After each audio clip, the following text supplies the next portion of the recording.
এদিন নিগনিবিলাকে এখন ডাঙৰ মিটিং পাতিলে মিটিঙত সিহঁতে আলোচনা কৰিলে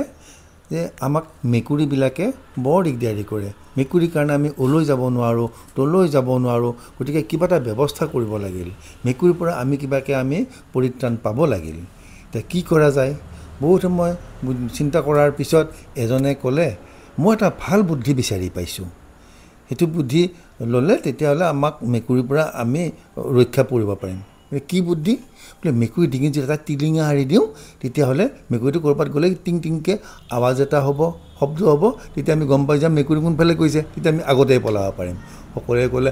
বৰ ধুনীয়া হৈছে হাত তালি মাৰি চবেই ফূৰ্তি কৰিলে বঢ়িয়া হৈছে ইমান ধুনীয়া বুদ্ধি দিছে আমি এতিয়াৰ পৰা আমাৰ চিন্তা নাই আমি আৰু নিগনিৰ পৰা বাচিব পাৰিম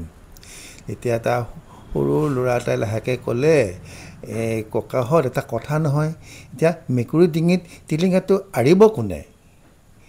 তেতিয়াহে সকলোৱে ভাবিলে মেকুৰী ডিঙিত টিলিঙা আঁৰিব কোনে টিলিঙা আঁৰিব গ'লে দেখোন আমাক খায়ে পেলাব তাৰপিছত আৰু কি হ'ব মিটিংখন সিমানতে শেষ কৰিলে চববিলাক ঘৰা ঘৰি গুচি গ'ল আমাৰ কাপোৰ কানি ক'লা হ'ল আমি গুচি আহিলোঁ